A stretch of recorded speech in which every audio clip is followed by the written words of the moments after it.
Hai, balik lagi di Putri Story.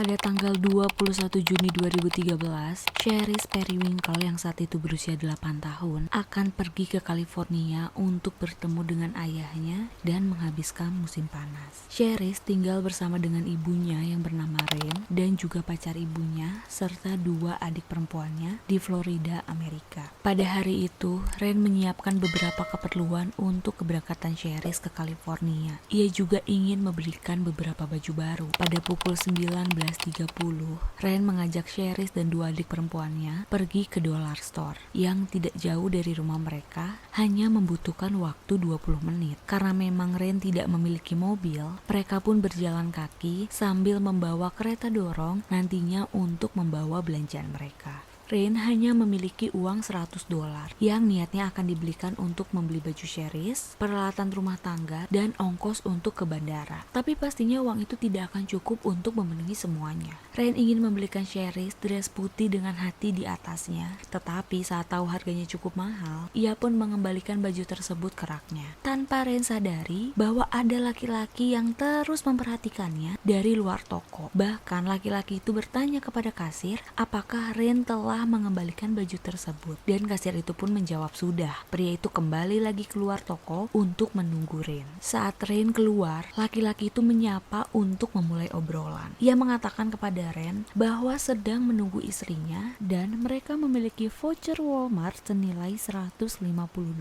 Ia menawarkan kepada Ren untuk membelikan anak-anak Ren baju dengan voucher Walmart yang ia miliki. Laki-laki itu memperkenalkan diri bernama Don. Ia memberitahu kepada Ren bisa menemui istrinya di Walmart karena memang voucher tersebut dipegang oleh istrinya. Seperti takdir yang sudah menentukan, ketika mereka sedang mengobrol, tiba-tiba hujan turun sangat deras. Ren saat itu memiliki 2 pilihan. Apakah ia harus pulang berjalan kaki dengan anak-anaknya melewati hujan atau menerima tawaran laki-laki tersebut. Walaupun awalnya ia tidak mau, tetapi akhirnya ia setuju menerima tawaran itu. Ia masuk ke dalam van putih milik Don yang jendelanya memiliki tirai. Mereka pun berjalan untuk ke Walmart yang berjarak 10 menit berkendara dari dollar store. Tapi kenyataannya adalah Don tidak memiliki istri. Ketika mereka sampai di Walmart, Don mengatakan akan menunggu istrinya di parkiran dan meminta Ren masuk terlebih dahulu. Ren pun setuju dan memulai berbelanja di pakaian anak-anak. Tidak lama kemudian, Don menyusul untuk masuk ke dalam toko. Ren merasakan ketidaknyamanan karena sikap Don kepada Cherise cukup berlebihan,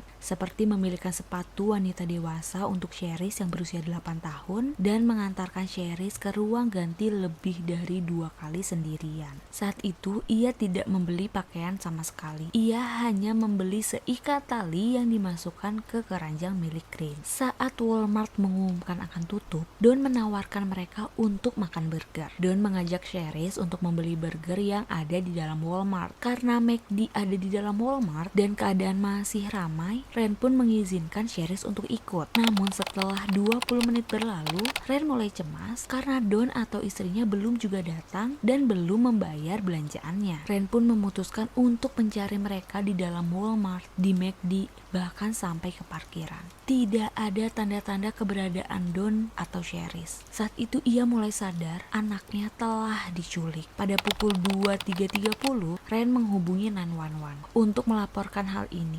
He said his name is Dawn.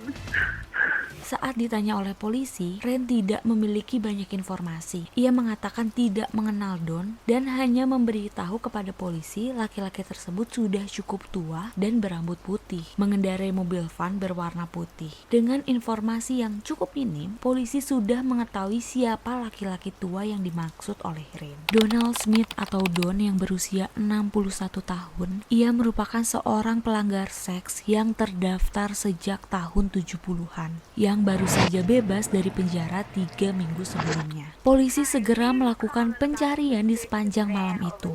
Namun baru jam 9 pagi keesokan harinya, polisi berhasil menangkap Don. Saat itu seorang petugas yang sedang menangani kecelakaan di daerah lain mengenal mobil van putih milik Don. Saat lewat di dekatnya, ia segera menghentikan van tersebut dan menangkap Don. Saat diperiksa, van tersebut sudah kosong. Barang-barang Ren dan juga Cherise Sherry tidak ada di dalam van tersebut. Saat ditangkap, kondisi Don dari pinggang ke bawah basah kuyup, yang hal itu membuat polisi meyakini bahwa dia membunuh Sherry di suatu tempat atau di daerah yang ada airnya. Dari beberapa informasi, mereka melihat van Don yang diparkir di hutan. Ketika polisi melakukan pencarian, ditemukan sungai kecil di belakang gereja dan polisi menggunakan anjing pelacak untuk menemukan Sherry. Tapi sayangnya, Sherry sudah tidak bisa diselamatkan. Sherry ditemukan di dalam air. Tubuhnya diberikan beban berat dengan menggunakan batu serta puing-puing bekas bahan bangunan.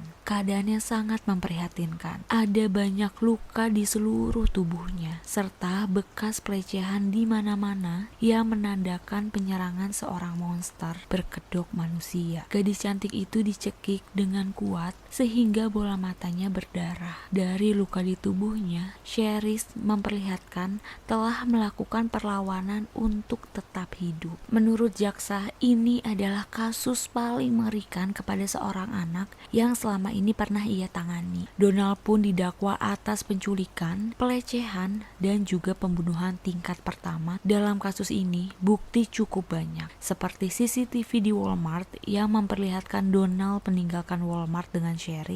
DNA milik Donald ditemukan di seluruh tubuh Sherry, baik di luar tubuh maupun di dalam tubuh. Saat persidangan, ia tidak mengajukan pembelaan. Saksi tidak ditampilkan karena bukti sudah jelas. Juri hanya membutuhkan waktu 15 menit untuk menentukan hukumannya. Pengadilan meyakini bahwa Donald adalah orang yang tidak mempunyai hati nurani dan juga pembohong. Menurut hakim, ia tidak akan pernah bisa berubah. Kalaupun diberi kesempatan lagi, pasti akan terulang kembali hal yang sama. Dari rekaman telepon di penjara, saat ia menelpon ibunya, ia kembali lagi berbohong dengan mengatakan bahwa Sherry lah yang mengikutinya keluar dari Walmart dan kemudian masuk ke dalam mobilnya tanpa diajak. Dan itulah yang membuatnya tidak bisa menahan keinginannya untuk melakukan hal tersebut. Bahkan Donald berpura-pura lupa siapa gadis cantik yang baru saja ia habisi. Rekaman telepon itu membuat hakim sangat marah. Dari semua peristiwa yang dilakukan, bagaimana mungkin ia mengucapkan dengan kata-kata yang tidak berperasaan tersebut? Dan pada akhirnya, hakim memberikan Donald vonis hukuman mati.